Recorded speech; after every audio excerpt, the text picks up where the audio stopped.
Hello, everyone, and welcome to another webinar by Mapal. I'm your host, Laura Vana, and today we're speaking about how to become a more sustainable hospitality business. Carbon emissions produced by food production and consumption, heating, lighting, transport, and countless other sources are all intrinsically linked to the hospitality sector. There is hardly a sustainability target or ESG goal that our industry doesn't significantly impact. With that in mind, many hospitality businesses are taking a closer look at their day-to-day impact on society and the environment. It can be difficult, however, to know where to start. I'm joined today by two experts in the field of sustainable hospitality practices, David from Object Space Place and Juliane from the Sustainable Restaurant Association. Let's start with a round of introduction. David, if you could go first. Sure. My name is David Chenery. I'm Director of Object Space Place. As you mentioned, we are a sustainable hospitality design company. So we focus on services in architecture, interiors and branding, working with people to refurbish or develop new sites for hospitality, restaurant, bars, hotels, etc. So we're in the kind of the doer creator end of making spaces happen. Thank you. And Juliane?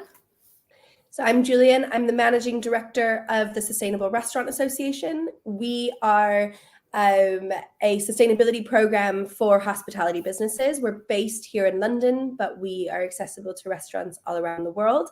And our core product that we run is a hospitality assessment that's called the Food Made Good rating.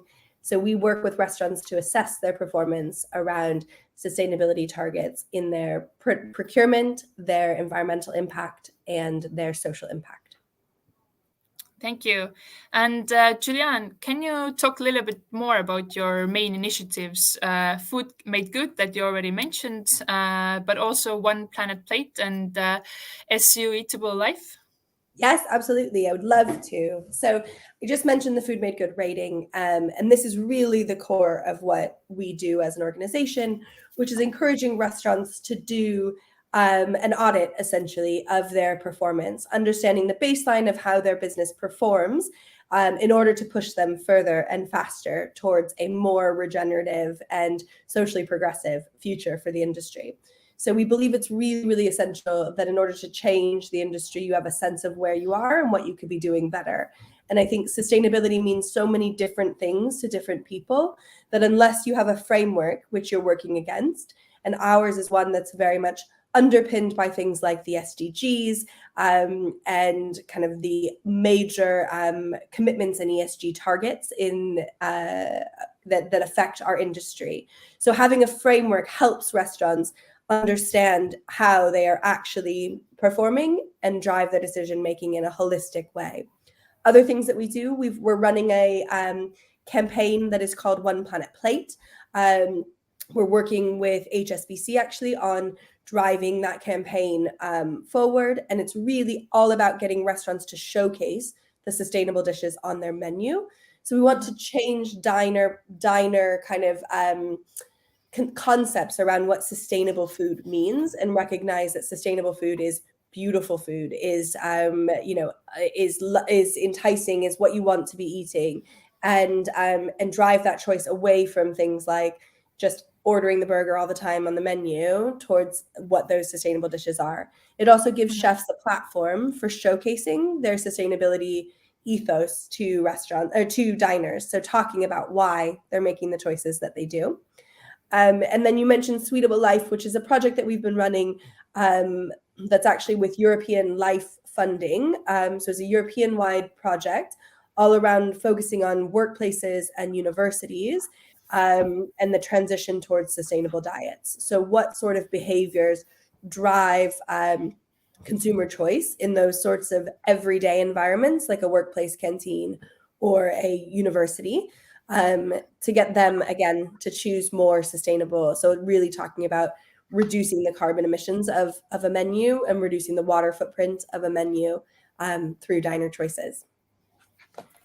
Thank you, Juliane. All very important projects to tackle the waste and be more sustainable business. I think there's a really good you point also, in there as well, though. Sorry, Laura, if you don't mind me jumping in. I think the really interesting point I took from that as well is this idea you mentioned around one planet plate of making sure people see sustainability in a different way. And I think for so long we all know that making things sustainable is important. It just, from a moral perspective and a logical perspective, we know that we're going to run out of resources. It just doesn't, the equation doesn't stack up. But the problem is so many of the arguments we put out to people are these moral and logical arguments. And as human beings, we aren't moved by those. We're not moved by those at all. And actually, if we can take things that are sustainable and make them great, but happen to be sustainable, then we're going to get a lot further with a larger proportion of the population. And I think for us personally, obviously we come out from the design angle, and recently we designed Apricity, which is from Chantal Nicholson, amazing sustainability focused chef, and we brought a lot of our restorative design framework to that, and we can talk about that a bit later. But we measured the carbon, and the embodied carbon was down 50% on a typical fit out, and all of this good stuff. And also it managed to get featured in British Vogue as a kind of case study of a cool place to go.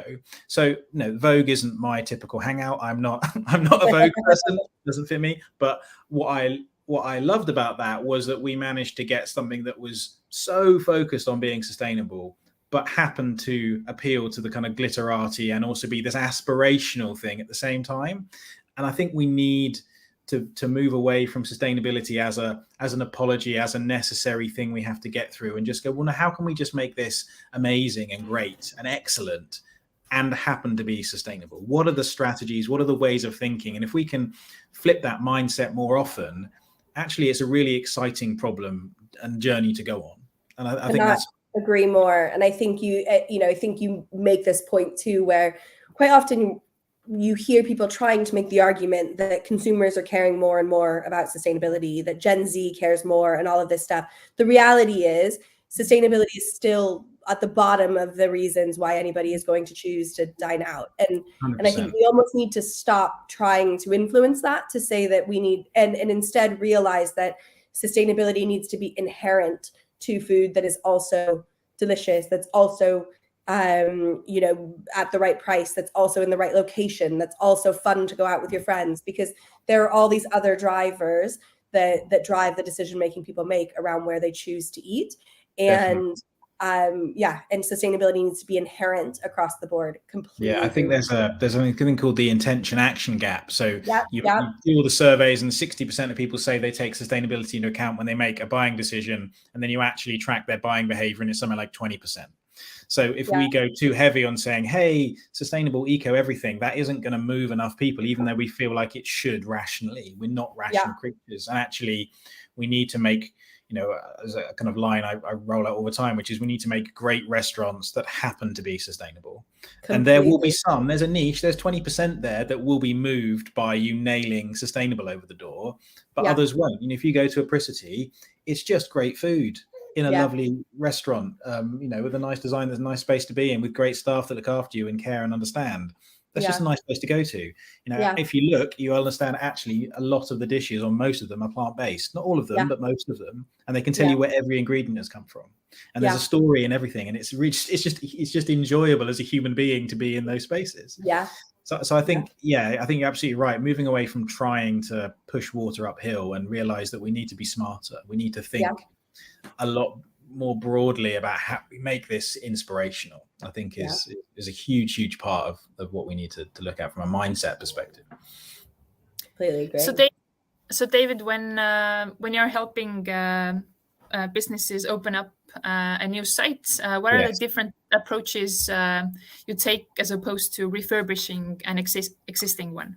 Yeah, I do think it's interesting. We, over the last few years, we developed a design approach we've called a restorative design framework, and that is based on the principles of a circular economy. So, anyone can look up the Ellen MacArthur Foundation and read reams about that, and they're amazing at that stuff. And also, that restorative design framework is on our blog, on our website, so I can put a link in, and people can go and read that if they want to know more. But the reason we got to that theory about these three stages, which is sort of looking at demolition and strip out, then the impact of the actual design, and then end of life, is for ages we couldn't quite get our head around, well, if we do these other systems, these BREEAMs and SCARs and these other assessment systems for your design and fit out, it's still a line. Yeah. And is that not enough? If we get excellent on BREEAM, or if we get gold on SCAR, is that enough? Have we solved the world's problems? Are we going to be okay? Didn't really stack up. Circular economy is the strategy and theory that ties all that together, and you realize that line kind of bends round on itself, and you need to understand the bigger ecosystem within which you live. And then our framework is a kind of model that we can move through that process with different clients at different stages. So if you have a site that is existing that you want to refurbish, then we can look at that and go, well, what have we got that's existing? What can we keep here? Do we look at this from an operational carbon point of view, which is, so the two types of carbon, if we're talking about that, you've got operational carbon, which you can effectively think of as energy use, which everyone is very acutely aware of right now because the bills are getting higher and higher. Yeah, of course. You can look at how you minimize that, or you look at embodied carbon, which is all of the emissions involved in the stuff that has gone into your site. So let's say tables and chairs, how much was involved in cutting down the timber or getting that metal and then making it into a product and then transporting it to your site. That's kind of locked in at that point. So there's a very different equation you can look at if you're looking at an existing site versus a new site. In many ways, from an embodied carbon, a stuff point of view, the most sustainable restaurant is the one that already exists. Mm-hmm. You can't reduce the embodied carbon by refitting a restaurant, but you can reduce the operational carbon if you're looking at better extraction systems, how you're dealing with the heating and cooling, the efficiency of the equipment you have in there. So there's quite a delicate balance you can play with. But when you're coming to a new site, you clearly have an opportunity to take a slightly more blank slate approach and look at, well, what can we do with the thermal regulation in here? What can we do with how we position everything within the space to make sure that we get the most efficiency? How can we get the refrigeration away from the ovens? How can we put a lobby on the entrance to minimize the heat loss through there?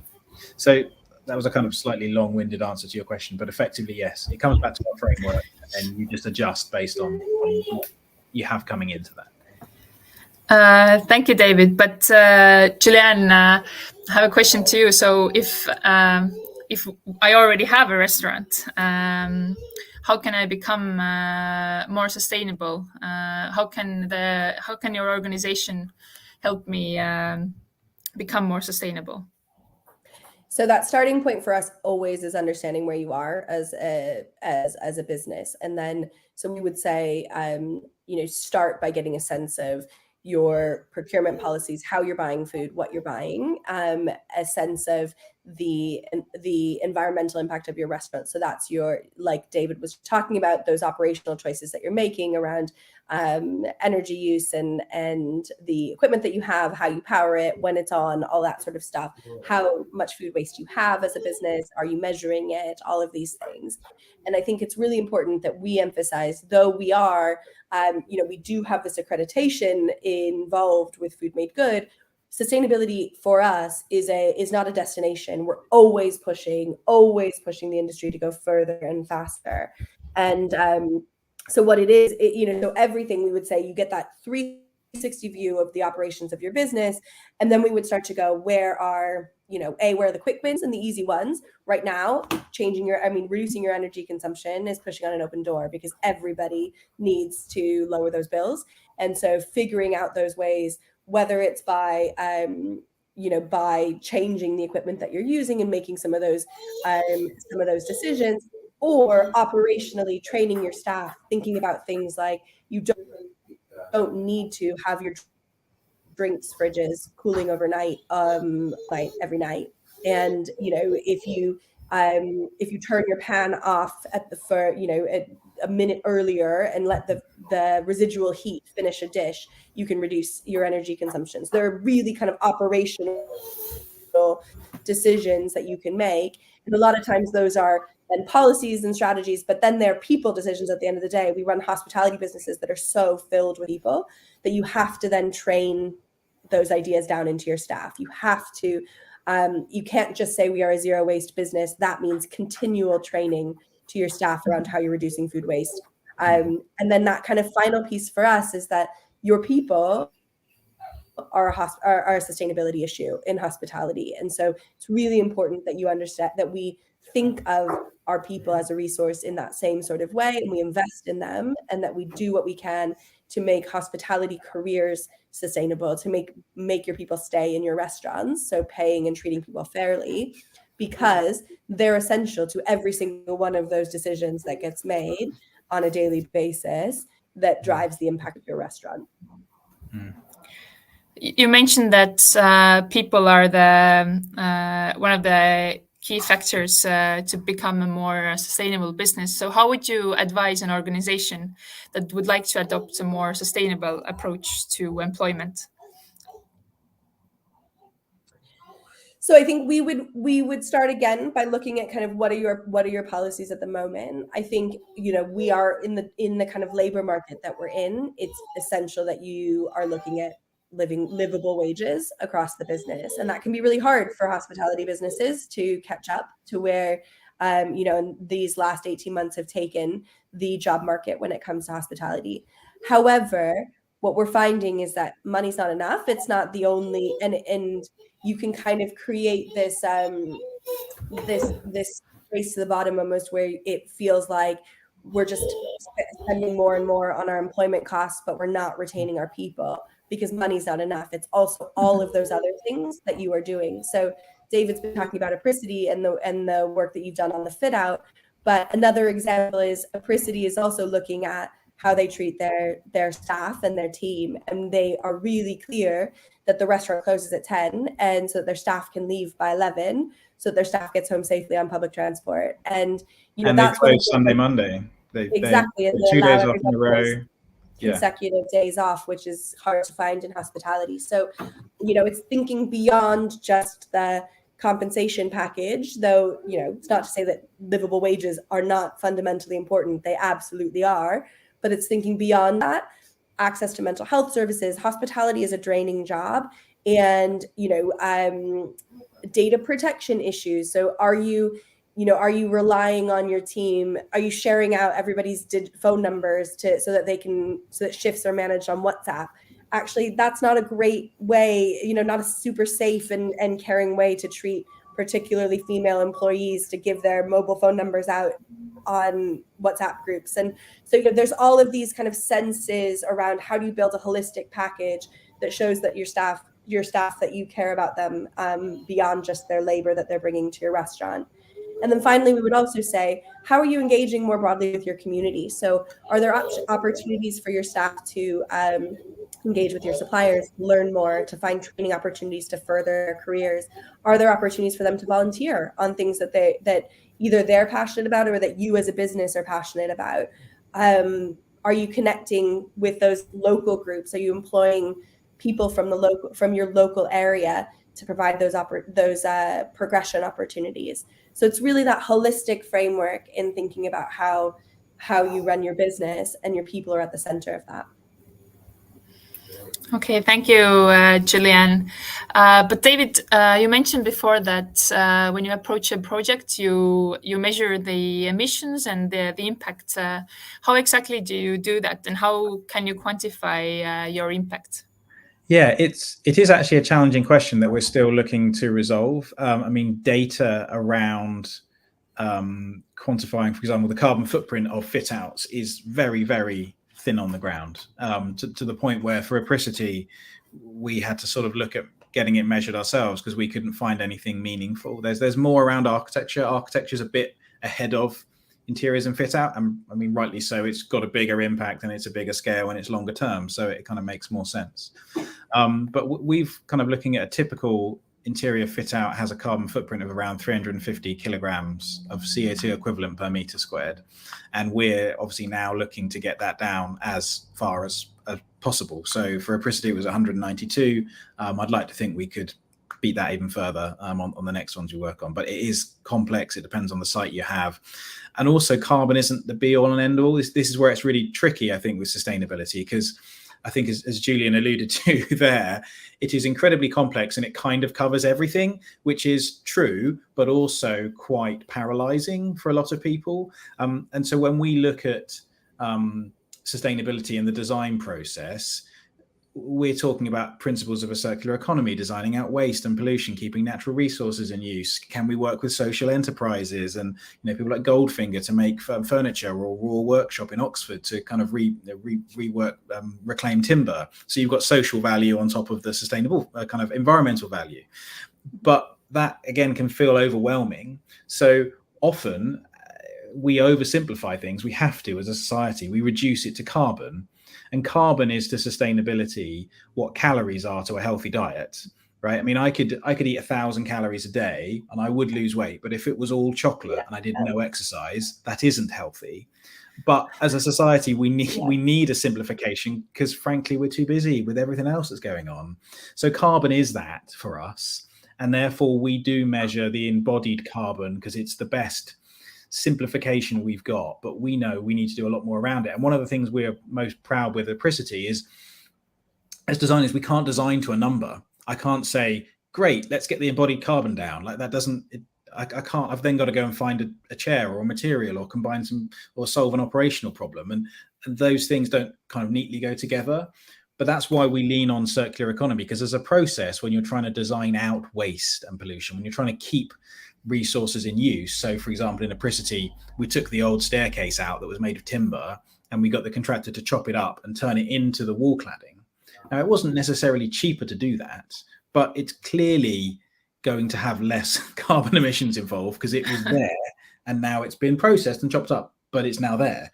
And that clearly is better. And by applying those processes at Apricity, we've then measured that, guess what? Actually, by taking that qualitative, intelligent approach, we've also managed to reduce this simplified number.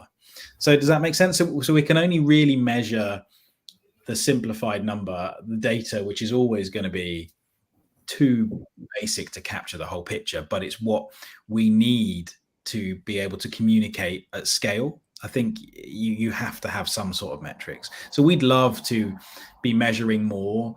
We're thinking about introducing something that maybe can track maybe some of the social value when we're working with social enterprises. So the number of social hours per project, that would be great to capture. Even if I was being even more ambitious, there's a project in East Timor, which is a very small country in Indonesia or Asia somewhere. And there's the East Timor Food Lab, where they have a tracker where they track their impact against the UN Sustainable Development Goals.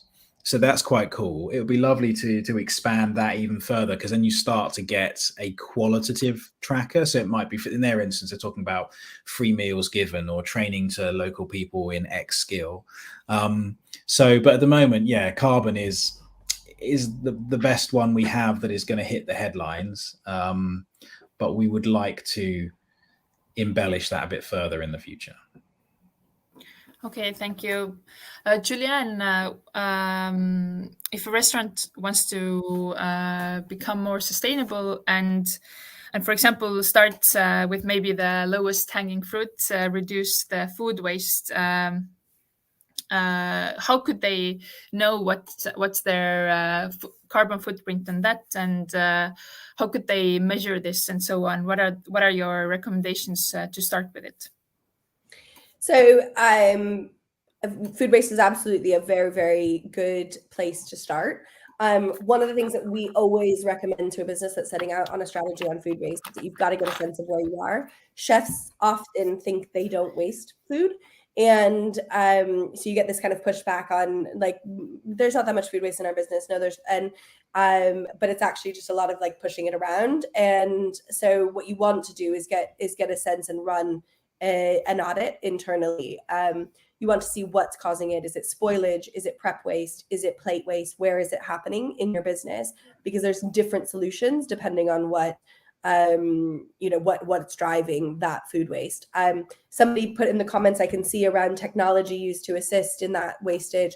There's absolutely some really good technology out there, particularly in procurement and kind of stock management systems, to make sure that you're not wasting food because it's going bad and poorly planned, because that literally is just wasting money. You're buying things that you're not turning into value because you've done bad stock rotation and stock management. So that's really, really essential. There also, of course, there are tools. There's a great tool by Winnow that measures food waste. Now, those tools tend to be very, very expensive for restaurants to implement. They're really, really good at kind of a contract catering scale, or somewhere like Winnow does loads of work with cruise ships where there's huge wastage problems. And so the actual technology tools can be hard to justify in a restaurant environment when you can do the work just as easily with a weighing scale and a pen. And so what we tend to suggest is that restaurants take 2 weeks to audit. And what they do is set up food waste bins in each kind of section. And you sort prep waste goes into one bin. And then at the end of the day, you weigh that prep waste. Spoilage goes into another bin. At the end of the day, you weigh that. And plate waste goes in another bin. At the end of the day, you waste that. Run it for 2 weeks and get a sense of what those streams are. And then you can tackle. And then you do a really simple, really high-tech version where you look at it, open the bin, and write down what are the most common things that you are seeing in there. So we've just done a big process on this, looking at plate waste in particular with the restaurant group. And again, doesn't require fancy tech, just requires weighing scales, see-through bags, and on a board where both front of house and back of house staff are recording their observations, and they've got great insights from that, particularly around what's being wasted by consumers. And it made them realize that if they, change the portion size of rice, or they had a certain dish where the main was on one side and the rice was on the other, and you end up with a lot of wastage on the rice. But if you actually had the main on top of the rice, you would get more. Consumers would get more from that. We worked with another big pub brand who realized that they were wasting loads and loads and loads of their fish and chips because their portion size was simply too big for what people wanted to eat. So they readjusted their portion size, saving them money, massively reduced their waste. So these aren't high-tech, high solutions. It's literally 2 weeks of staff time to develop those insights and then put in place strategies to mitigate them. I'd also recommend reading Douglas McMaster's book on Silo. He documents his whole philosophy and the system, even down to recipe level throughout the entire year. I mean, it's more of an inspirational high-level piece than an exact tactics that you're talking about. But I do think that's as a cornerstone, like to show what is possible. Absolutely. What Silo and what Doug is doing is exactly in the same way. Again, we're talking about apricity here, and in the same way, these are places that are showing, that are kind of aspirational, inspirational, right? And showing how far we can go with these ideas. And then it's really important to figure out, how do we drive those high level ideas and percolate them down so that they hit the mainstream as well. Yeah, absolutely. No, that makes sense. We have a couple of minutes left now, and we have actually quite some questions here. So I'm going to take one from Matthew. Clients' views on sustainability is now shaping their decisions on where they choose to go from a sales perspective. How would you go about utilizing sustainability in a positive way to ensure that your business sits at the top of a client's venue list? I think we sort of touched on that earlier, isn't it? I think if you look at the actual research on it, I actually don't believe it has changed enough people's buying decisions in terms of how they actually go about spending their money. But I do think there are some interesting developments. There are more coming through. I think if you could search, I don't know if you can on Google Maps for sustainable restaurant. I mean, this is how I search for anything now. If I need a new pair of trainers, sustainable. Okay, great, all birds. I'm in the 20% at the bottom that is not normal. I think there are some interesting developments. I personally think, for example, the green Michelin star is a brilliant thing. I know it is not a rigorous assessment, but I don't think that's its job. Its job is for people to go, I want a special meal. Oh, well, why don't I go to a special meal from someone that really has cared about the sustainability side of things? So I think there are some symbolic things. I don't know what level of fine dining or cuisine you're talking about. At that level, I think you would pursue a green Michelin star 100% because that gives you that badge. At the more mainstream level, it's difficult, but I genuinely don't think, if you're looking at marketing and positioning of your business, I don't think you should focus on sustainability as the positioning statement for most businesses. I think you need to create a great restaurant that happens to be sustainable. And there will be some that are outliers, Silo, Apricity, Native, these people that are pushing and sell on that. But even when we did in a restaurant called Kindle in Cardiff, which is amazing, and Philadelphia cares so much about sustainability, but it's a restaurant that's about cooking over fire and sustainability, and it's in this amazing garden around this old bungalow, and it's fantastic. But you go there just because it feels amazing and the food is brilliant.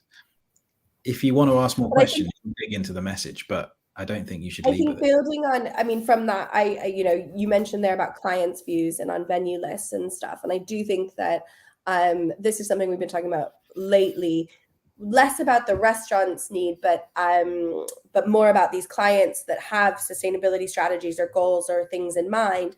And often they're leaving food off the list. And so they're making decisions on, you constantly see, right? No, please don't recycle, please don't print this email with a little like sustainability and earth in mind. And yet they haven't necessarily integrated their sustainability goals with the catering offer in their office. So we are doing a lot more pushing on making sure that those two things are coupled up. And then in that strategy, incorporating sustainability into those venue options. So when you are taking your team out, and I think that can be done led by your clients in terms of these are the core things to look for. So, looking for, Food Made Good is a good place to start. We've got a directory of businesses at all kind of price points around the world. Around the UK, and then kind of growing around the world, where you would know from a Food Made Good standard perspective that some of your baselines are covered. Let's say that your sustainability strategy is particularly carbon emissions focused, then you might want to highlight plant-based restaurants in your venue list. And you might say, we as X brand, I think you saw that I think WeWork did that at one point, right? Where they recommended that vegetarian restaurants for all of their employees.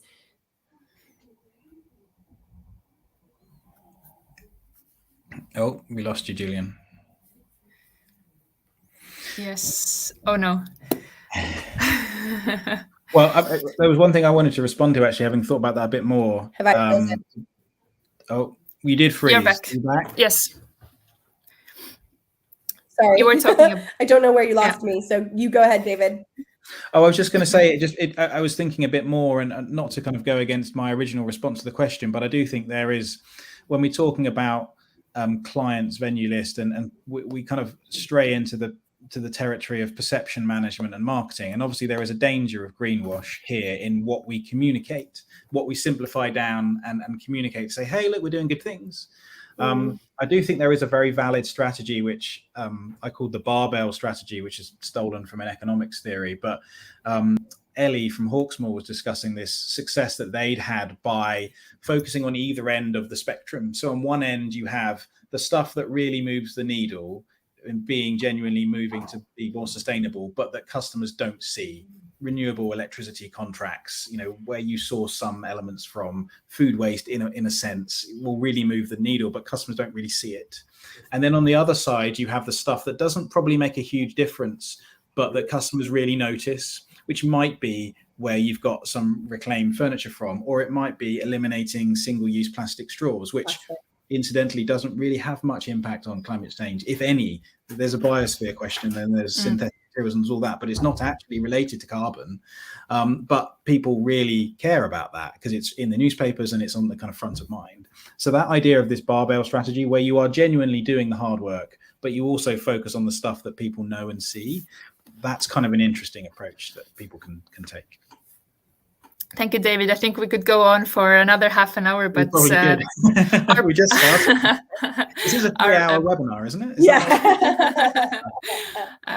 Our producer has given me a nudge that we need to finish soon.